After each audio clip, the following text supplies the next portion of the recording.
Hello everyone, कैसे हो आप लोग। मेरा नाम सत्यम कुमार और आज हम पढ़ने वाले हैं rule for image formation in concave mirror. Spherical mirror का पार्ट 3 चल रहा है। एक्चुअली हम लोग पढ़ रहे हैं लेक्चर 7, जिसमें पढ़ना है rule for image formation in concave mirror. मतलब इमेज फॉर्मेशन कैसे होगा कॉनकेव मिरर में, इसका क्या रूल है, आज ये पढ़ेंगे। ठीक है, तो फटाफट जो लोग लेक्चर 1, 2, 3, 4, 5, 6 नहीं देखे हैं, जाके फटाफट उसको कंप्लीट कर लीजिए, तभी स्फेरिकल मिरर समझ में आएगा। और मैंने बताया है कि स्फेरिकल मिरर किस टाइप का होता है। जो हम लोग ऐसे पूरा कर्व लेते हैं स्फेरिकल मिरर ऐसे कर्व लेते हैं, एक्चुअली वो प्लेन होता है। कैसा होता है? प्लेन होता है।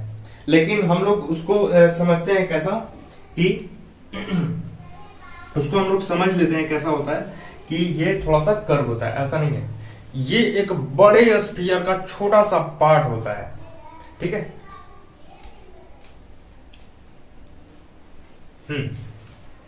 भीगा के थोड़ा सा देखो, rule for image formation in concave mirror. तो जो लोग लेक्चर 1, 2, 3, 4 नहीं देखे, फटाफट 4, 5, 6 कंप्लीट कर लो, तभी सीक्वेंस में पढ़ोगे तभी समझ में आएगा, नहीं तो ऐसा समझ में नहीं आएगा। ठीक है, तो फटाफट स्टार्ट करते हैं। कॉपी पेन निकाल के रेडी हो जाओ, नोट्स बनाना स्टार्ट करते हैं। और जो लोग नोट्स नहीं बना रहे हैं, डिस्क्रिप्शन बॉक्स में जाए, वहां पे आपको नोट्स प्रोवाइड के लिए व्हाट्सएप नंबर किडजी फिजिक्स का मिल जाएगा और वहां से आप नोट्स मांग सकते हैं। आप सेंड करिए अपना नाम, क्लास, सब्जेक्ट और उसके साथ चैप्टर का नाम, उसी समय आपको प्रोवाइड होगा इसका नोट्स और इसके साथ क्वेश्चन भी मिलेगा। अगर उतना क्वेश्चन आप लोग कर लेते हो तो आप लोग का जो लाइव चैप्टर है ना, एकदम भन्नाट हो जाएगा, भन्नाट। ठीक है, तो चलते हैं रूल फॉर इमेज फॉर्मेशन के लिए। ठीक है, तो पहला रूल जो है, मान लेते हैं ये कॉनकेव मिरर है। तो कॉनकेव मिरर किसे कहते हैं? जिसकी आउटर पार्ट जो होता है पॉलिश होता है। आउटर पार्ट क्या होता है? पॉलिश होता है। ये रहा मेरा कॉनकेव मिरर, ये रहा इसका कहीं सेंटर ऑफ कर्वेचर और ये है इसका प्रिंसिपल एक्सिस, और यहां बीच में कहीं होता है फोकस, यहां सेंटर ऑफ कर्वेचर और यहां पे होगा आपका पोल।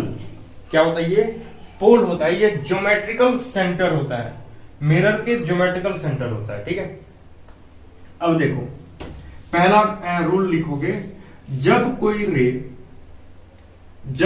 रे प्रिंसिपल एक्सिस के पैरेलल जाएगी, जब कोई रे यही ना है रिफ्लेक्टिंग सरफेस, इसी पे रे पड़ेगी ना। तो जब कोई रे प्रिंसिपल एक्सिस के पैरेलल जाएगा तो फोकस को कट करेगा। किसको कट करेगा? फोकस को कट करेगा। ठीक है, आप लोग कर लेना ऐसे, फोकस को कट करेगा। समझ में आया? पहला कंसेप्ट, पहला रूल, जब कोई रे प्रिंसिपल एक्सिस के पैरेलल जाएगा तो फोकस को कट करेगा। दूसरा रूल देखो, ये 4 रूल ऐसे है ना कि अगर 4 में से 2 निकाल के फेंक दो तो क्वेश्चन सॉल्व हो जाएगा। फेंक दो कहने का मतलब बाहर फेंकना नहीं है, क्वेश्चन पे फेंकना है। ठीक है, तो इस 4 रूल है और 4 रूल में से कोई 2 रूल उठा के क्वेश्चन पे सेट कर दो, क्वेश्चन तैयार हो जाएगा। ठीक है, सॉल्व हो जाएगा। देखो, तो पहला ये रहा, दूसरा ये रहा आपका कॉनकेव मिरर और ये है इसका प्रिंसिपल एक्सिस और यहां कहीं ना कहीं फोकस है। तो देखो, जब कोई रे सीधे फोकस से होके जाएगा तो प्रिंसिपल एक्सिस के पैरेलल हो जाएगा, प्रिंसिपल एक्सिस के पैरेलल हो जाएगा। यही चीज है, बस उसका सिमिलर है, उल्टा है, ऑपोजिट है। जब कोई रे प्रिंसिपल एक्सिस के पैरेलल जाएगा तो फोकस को कट करेगा, जब कोई रे फोकस को कट करते हुए मिरर पे आएगा तो प्रिंसिपल एक्सिस के पैरेलल हो जाएगा। आया कि नहीं आया समझ में? देखो वही चीज है, बस उल्टा है। जब कोई रे प्रिंसिपल एक्सिस के पैरेलल जाएगा तो फोकस को कट करेगा। दूसरा, जब कोई रे फोकस को कट करते हुए जाएगा, फोकस को कट करते हुए जाएगा तो प्रिंसिपल एक्सिस के पैरेलल हो जाएगा। इसी रे को आप ऐसे मारोगे तो ये प्रिंसिपल एक्सिस के पैरेलल हो जाएगा।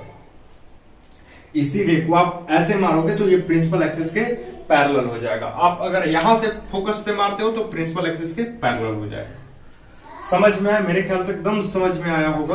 अब बढ़ते हैं नेक्स्ट। नीचे में दिखाई दे रहा है क्या? इतना दूर तक ठीक है।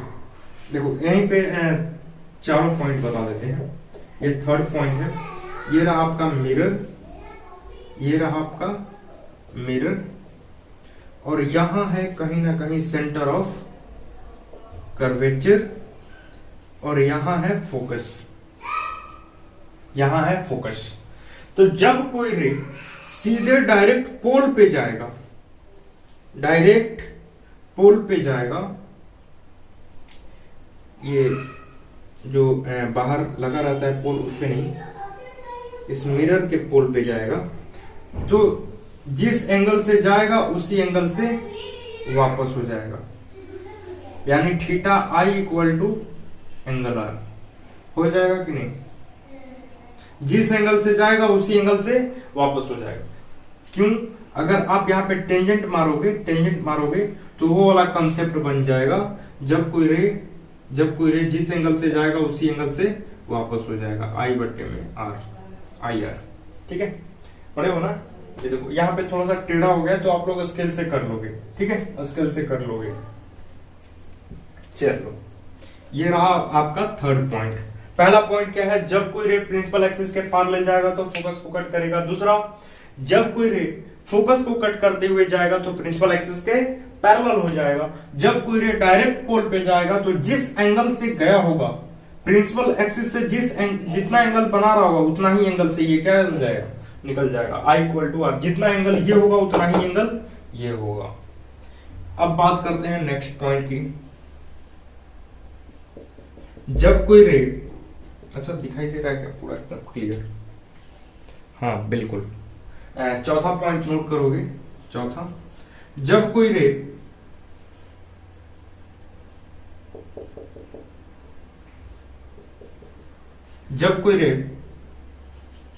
सी है और यहां पे कहीं ना कहीं एफ है, तो जब कोई रे सी से जाएगा, याद रखो बहुत इंपॉर्टेंट है, जब कोई रे सी से जाएगा तो उसी पे क्या हो जाएगा, वापस हो जाएगा। जब कोई रेस सेंटर ऑफ कर्वेचर से जाएगा तो उसी पे वापस हो जाएगा। हाँ ये भी हो सकता है कि जब कोई रे ऐसे जाएगा, देखो ये भी तो सेंटर ऑफ कर्वेचर से जा रहा है, तो जितना एंगल से जाएगा उसी एंगल से वापस हो जाएगा। क्योंकि यहां पे अगर टेंजेंट ड्रॉन करोगे तो ये 90 डिग्री फॉर्म करेगा, क्योंकि ये रेडियस है, एक पूरे स्फीयर का ये रेडियस है, सेंटर है और सेंटर से ये रेडियस है। और आप जानते हो कि किसी सर्कल का ये सेंटर रेडियस जो है वहां से टेंजेंट अगर बनाया जाए तो यहाँ पे 90 डिग्री होता है, और 90 डिग्री पे जब कोई रे जाएगा तो उसी पे वापस हो जाएगा। ये तो पढ़े हो ना, नॉर्मल पे जब कोई रे जाएगा तो उसी पे वापस हो जाएगा। तो यहां से करोगे तो ये नॉर्मल बनाएगा, नॉर्मल पे जब कोई रे जाएगा, यहाँ पे देखो, यहाँ पे टेंजेंट मारो, जिस एंगल से जाएगा उसी एंगल से वापस हो जाएगा। ये नॉर्मल है एक्चुअली, ये वाला नॉर्मल है, दिखाई दे रहा है क्या? वेरी गुड, दे रहा हो। जिस एंगल से जाएगा उसी एंगल से, हाँ ये भी हो सकता है यहां से भी रेस जाएगा तो उसी पे वापस हो जाएगा, उसी पे वापस हो जाएगा। मतलब सेंटर ऑफ कर्वेचर से जाएगा तो उसी पे वापस हो जाएगा। ये रहे 4 पॉइंट्स। अगर इतना आप लोग कंप्लीट कर लेते हो तो भयानक क्वेश्चन भी सॉल्व हो जाएगा। ठीक है, यही 4 रूल ही हैं, इससे ज्यादा कोई रूल नहीं है। पहला, जब कोई रेस प्रिंसिपल एक्सिस के पैरेलल जाएगा तो सेंटर ऑफ कर्वेचर को पार करेगा। जब कोई रे फोकस से गुजरेगा तो सेंटर प्रिंसिपल एक्सिस के पैरेलल हो जाएगा। जब कोई रे डायरेक्ट पोल पे जाएगा तो जिस एंगल से गया है उसी एंगल से वापस हो जाएगा, उतना ही एंगल से, उसी एंगल से नहीं, उतना ही एंगल से। और जब कोई रे सेंटर ऑफ कर्वेचर से जाएगा तो जिस पाथ पे गया है उसी पाथ पे वापस हो जाएगा। ये रहे 4 पॉइंट्स, फटाफट नोट कर लो। 1 2 3 4 5 6 7 8 9, फटाफट नोट करो। 10 रब करने वाले हैं। रब करने वाले, ठीक है। इसके जो इमेज फॉर्मेशन है, कहां कहां हम ऑब्जेक्ट रखेंगे, इसके नेक्स्ट लेक्चर में पढ़ेंगे, ठीक है। ये छोटा लेक्चर हो सकता है, ठीक है। चलो रब कर दे इसको, चलो रब कर देते हैं। वीडियो को पुश करो, वहां से फिर लिख सकते हो।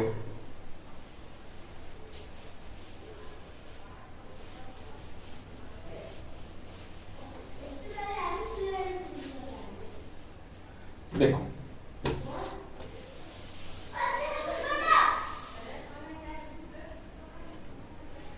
देखो पहला क्वेश्चन, आप लोग को ये फॉर्मूला पढ़ना है 1/f equal to 1/v plus 1/u। इसको हम लोग बोलते हैं मिरर फॉर्मूला।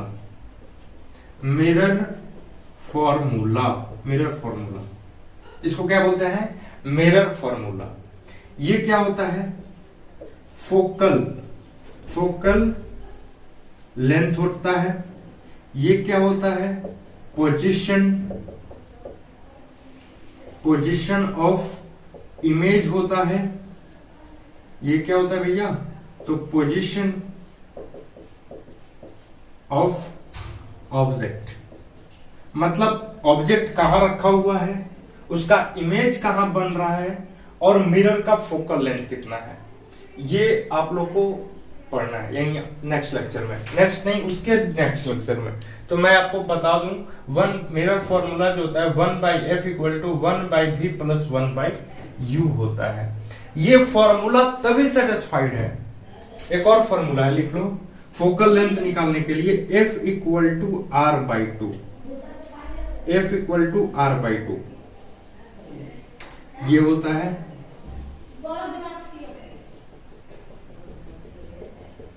ये होता है आपका, मान लेते हैं एक मिरर है, कॉनकेव मिरर चल रहा है, ठीक है। तो यहां पे मान लेते हैं सेंटर ऑफ कर्वेचर है, यहां पे फोकस है। तो इस पूरे टर्म को बोलते हैं रेडियस।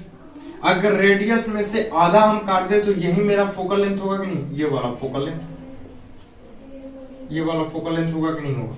तो फोकल लेंथ निकालने के लिए फॉर्मूला है कि r में से 2 को डिवाइड कर दो, ये निकल जाएगा, f इक्वल टू r/2, ठीक है। चलो रब करने वाले हैं, फटाफट नोट कर लो। ये 2 फॉर्मूले आप लोग को पढ़ना है मिरर में ये पढ़ना है। फटाफट लिख लो, 1 2 3 4 रब करने वाले हैं।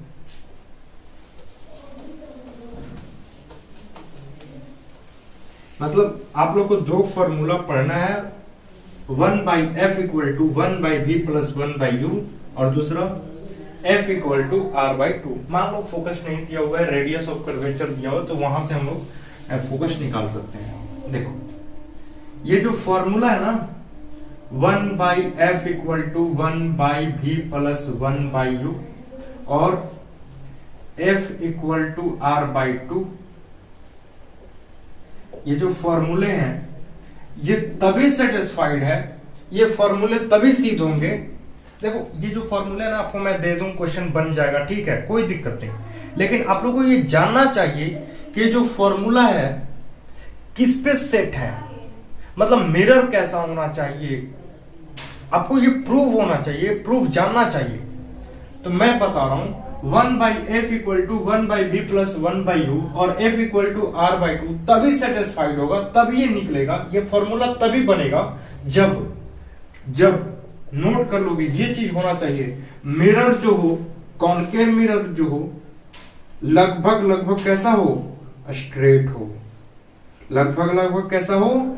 स्ट्रेट हो। हम लोग जो ऐसे कर्व बना रहे थे, ये पूरा कर्व है, लेकिन जो कॉनकेव मिरर रियल में जो होता है ना, एक्चुअली एकदम स्ट्रेट होता है। कैसा होता है? एकदम स्ट्रेट होता है। अच्छा, आप जब कभी जो हीरोइन जो होते हैं तैयार होते हैं, तो उनके सामने जो मिरर रखा होता है ना, जहां पे ये लोग तैयार होते हैं, अपना चेहरा देखते हैं, पेंट पॉलिश मारते हैं, वहां पे कॉनकेव मिरर होता है। वहां पे कौन सा मिरर होता है? कॉनकेव मिरर होता है। तो क्या ऐसा मिरर थोड़ी ना होता है, प्लेन ही लाइक होता है। कैसा दिखता है हम लोग को? लगभग प्लेन जैसा दिखता है। और जो दाढ़ी उड़ी बनाता है, शेविंग करता है नाइट, वो जो मिरर एक्चुअली आजकल तो मार्केट में जितने मिरर रख रहे हैं सबके सब प्लेन मिरर रख रहे हैं। तो जो अगर रियल में देखना चाहते हो प्लेन मिरर कैसा होता है, एकदम प्लेन होता है, एकदम प्लेन होता है, लगभग प्लेन होता है, थोड़ा बेंड होता है, थोड़ा सा एकदम 0.001.2 मतलब बहुत कम बेंड होता है, ना के बराबर। आया समझ में? अगर इस कॉनकेव मिरर को मैं बोलूं कि प्लेन है तो हाँ बिल्कुल है, इस चल जाएगा काम, ठीक है। तो ये चीज होना चाहिए, लेकिन हम लोग अपने सॉल्यूशन के लिए इसको क्या करते हैं, थोड़ा सा कर्व बनाते हैं, कर्व बनाते हैं। और दूसरी चीज, एक और चीज नोट करोगे, 2 पॉइंट की रेज होती है। पहला मार्जिनल रेज, मार्जिनल रेज होता है। तो मार्जिनल रे किसे कहते हैं? मार्जिनल रे उसे कहते हैं वह ray, those ray who pass from principal axis, who pass from principal, मतलब मार्जिनल रे उसे कहते हैं जो प्रिंसिपल एक्सिस के बहुत पास पास से जाए। जैसे कि हमने इससे पहले जो फिगर बना रहे थे, कॉनकेव मिरर से जो रेज जा रहे थे, तो यहां था principal axis, centre of curvature, इसको बोलते हैं प्रिंसिपल एक्सिस, और ये होता है फोकस। तो इस रेज को हम लोग यहां से ले रहे थे और ऐसे कट कर रहे थे। तो ये जो रेज एक्चुअली फोकस को कट करेगा, ठीक है, एक्चुअली फोकस को कट करेगा। तो देखो ये जो रेज की जो डिस्टेंस है ना, ये वाली डिस्टेंस बहुत पास पास होनी चाहिए, बहुत पास पास होनी चाहिए, तभी ये सेटिस्फाइड है। मतलब ये जो फॉर्मूला है मार्जिनल रेज के लिए है, पारा एक्सियल रेज के लिए नहीं है।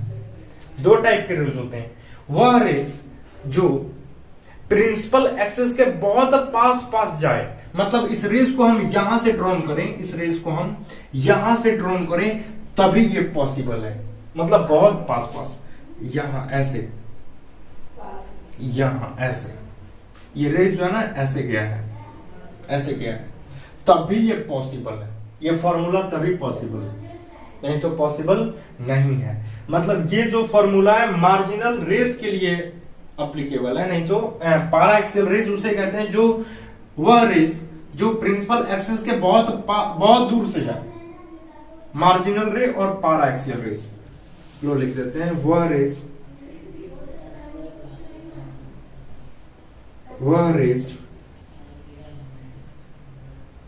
जो प्रिंसिपल एक्सिस के बहुत पास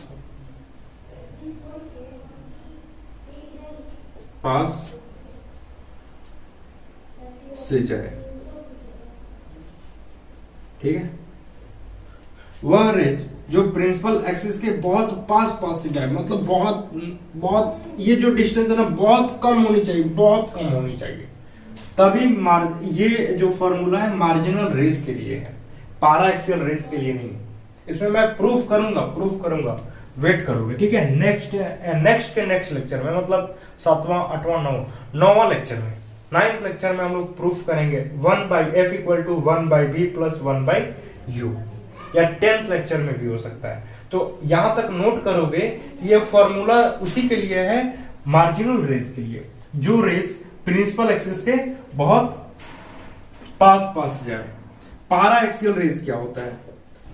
जो बहुत दूर से जाए, पारा एक्सियल रेज, ठीक है। पारा एक्सियल रेज, अच्छा ये वाला पारा, ठीक है, पारा एक्सियल रेज, जो रेज यही सेम चीज प्रिंसिपल एक्सिस के बहुत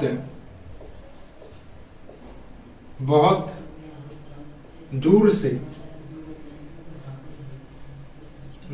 जाए, ठीक है। दूर से जाए, ठीक है। पारा एक्सियल रेज वह रेज जो प्रिंसिपल एक्सिस के बहुत दूर से जाए, बहुत दूर से, यहां से जाए, ठीक है, ये डिस्टेंस नहीं होनी चाहिए, तो उसको बोलते हैं पारा एक्सियल रेज। लेकिन ये जो फॉर्मूला है, ये दोनों फॉर्मूला किसके लिए है? मार्जिनल रेज के लिए है। और दूसरी चीज, ये जो मिरर होनी चाहिए कैसा होना चाहिए? लगभग लगभग प्लेन होनी चाहिए और स्मॉल एपर्चर का होना चाहिए। कैसा होना चाहिए? Small aperture. अच्छा ये बताओ, ये जो मिरर है, कॉनकेव मिरर, ये पूरा स्फेरिकल मिरर, ये प्लेन कब हो सकता है? अभी सोचो, आप ही सोचो, एकदम सोचो, थोड़ा सा तो बड़ा होगा ही लेक्चर के, कोई दिक्कत नहीं, कम से कम कंसेप्ट तो क्लियर होगा। देखो ये जो रेज है, ये जो फॉर्मूला है किसके लिए है? मार्जिनल रेज के लिए है, मतलब वो रेज जो प्रिंसिपल एक्सिस के बहुत पास पास जावे, ठीक है। अच्छा मिरर कैसा होना चाहिए? तो देखो मैंने बोला कि मिरर जो है, कॉनकेव मिरर जो है, लगभग लगभग कैसा होना चाहिए? लगभग लगभग प्लेन होना चाहिए, लगभग लगभग प्लेन मिरर होना चाहिए, प्लेन मिरर होना चाहिए। तो कॉनकेव मिरर प्लेन मिरर कैसे हो सकता है? तो मान लेते हैं ये जो मिरर है, एक स्फीयर है, मैंने इसका एक छोटा सा एकदम छोटा सा, अभी यहां तो दिखाई दे रहा है ना, ये यहां तो पार्ट दिखाई दे रहा है, ये भी बहुत छोटा सा, मतलब एक धूल के समान, एक मतलब, हाँ बिल्कुल। अगर मैं बोलूं ये पृथ्वी कितनी बड़ी है? बहुत बड़ी है कि नहीं है? बहुत बड़ी है। और उस पृथ्वी से, अच्छा ये बताओ, पृथ्वी तो बड़ी है, मैं बोला कि एक पार्ट काटो इसका, तो आप लोग काटोगे यहां से, तो ये कर्व होगा कि नहीं होगा? ये वाला पार्ट देखो कर्व है कि नहीं है? लेकिन हमको क्या चाहिए? प्लेन चाहिए। तो हम क्या काटेंगे? एक छोटा सा इसका पार्ट काटेंगे, एक छोटा सा पार्ट काटेंगे। तो हम लोग इसका एक छोटा सा पार्ट काटते हैं तो ऐसा होगा कुछ। तो हमको तो मैथ इस पे बनाना है, इस पे तो हमको मैथ भी करना है, तो हमने इसको क्या कर लिया? ऐसे मान लिया, ठीक है। कैसे मान लिया? ऐसे मान लिया। ये जो मिरर है कुछ ऐसे है, और बाहर में मैंने क्या कर दिया? पॉलिश। अब शायद समझ में आया होगा। एक्चुअली जो हम लोग का कॉनकेव मिरर होता है, एक बड़े से स्फीयर का छोटा सा पार्ट होता है, आया समझ में? तभी लगभग लगभग प्लेन होता है। आप लोग जो बाइक के बगल में देखते हो मिरर लगा रहता है, साइड मिरर, वो होता है कॉन्वेक्स मिरर। क्या होता है? Convex mirror. उसको भी तो टेढ़ा होना चाहिए, कर्व होना चाहिए। मैं बाइक के जो किनारे लगा होता है कुछ ऐसे होना चाहिए उस मिरर को, लेकिन कैसा होता है? लगभग लगभग प्लेन होता है। एक बड़े से स्फीयर का एक छोटा सा पार्ट होता है, एक बड़े से स्फीयर का एक छोटा सा पार्ट होता है, बहुत बड़े से स्फीयर का। समझ में आया? ये बहुत इंपॉर्टेंट, मतलब कॉन्सेप्ट पकड़ के चलो। आधी अधूरी नॉलेज रखोगे गड़बड़ होगा ही होगा, ठीक है। चलो इसका जो ड्राइवेशन है हम लोग प्रूफ करेंगे, F equal to R by two. Actually जो फोकस इसका भी नोट करोगे, एक फॉर्मूला और है, एक्चुअली जो इसका जो मेन फॉर्मूला है ना, ये कहां से आया है? ये भी एक टर्म है, ये आया हुआ है एक फॉर्मूले से ही, लेकिन मेन जो फॉर्मूला है फोकल लेंथ निकालने के लिए,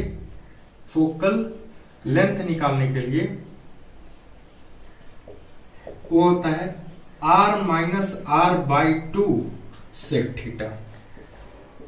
क्या होता है? r minus R by two sec theta. Focal length निकालने के लिए यही फॉर्मूला है, r minus R by two sec theta.